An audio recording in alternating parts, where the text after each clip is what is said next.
Halo, selamat sore semua. Hari ini saya ada di kantor KPK dan mengenakan rompi oranye sebagai bentuk solidaritas saya kepada Sekjen PDI Perjuangan Hasto Kristianto.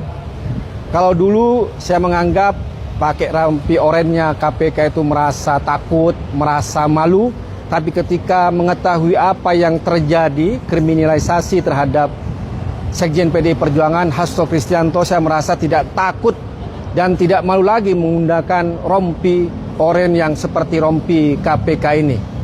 Dan untuk update pada sore hari ini, Hasto Kristianto akan dikebut, ya, kasusnya akan dilimpahkan ke kejaksaan sedemikian cepat, padahal pihak dari Sekjen PDI Perjuangan sudah mengajukan 3 saksi yang meringankan dan juga telah mengusahakan 2 prapit. Namun dengan KPK yang ingin mengebut kasus ini cepat dilimpahkan, sepertinya ada keinginan untuk menggugurkan proses prapit tersebut.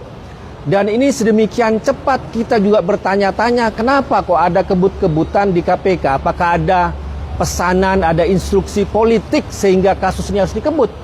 Bayangin, Sekjen PDI Perjuangan ditetapkan tersangka pada tanggal 24 Desember, kemudian pada tanggal 20 Februari langsung ditahan, kemudian pada tanggal 6 Maret sudah dilimpahkan kasusnya ke penuntutan umum. Kita pun berpikir kok cepet banget. Sementara kalau dibandingkan dengan kasus lain, dan ini bukti tebang pilih KPK, ada kasus korupsi mafia migas yang mangkrak di KPK. Kasus Bambang Irianto, mantan Direktur Petral yang sudah ditetapkan oleh KPK sebagai tersangka sejak bulan September tahun 2019 karena diduga menerima suap 2,9 juta US dollar atau dengan kurs sekarang 50 miliar dari tahun 2019 bulan September sampai sekarang kasusnya mangkrak tidak jelas. Dan juru bicara KPK beberapa waktu lalu mengatakan bahwa Bambang Irianto kasusnya mangkrak karena ada kasus kesehatan dan juga karena buktinya sulit didapat karena ada di Singapura. Kita pun bertanya-tanya, kenapa ada tebang pilih di sini? Kenapa yang jelas ada kasus mafia migas mangkrak selama bertahun-tahun? Apakah ada pesanan politik di situ sehingga mangkrak?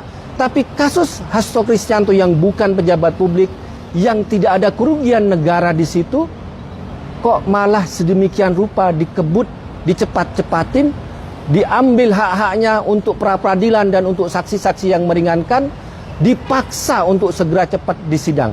Di sini kita bisa bertanya-tanya bahwa kasus Hasto Kristianto Sekjen PDI Perjuangan merupakan kasus yang sangat kental politik, ada pesan politik, ada order politik di balik itu, dan ini tebang pilih KPK dibanding dengan kasus korupsi mafia migas yang sudah ditetapkan tersangka dari bulan September 2019 Bambang Irianto sampai sekarang masih mangkrak. Demikian, merdeka!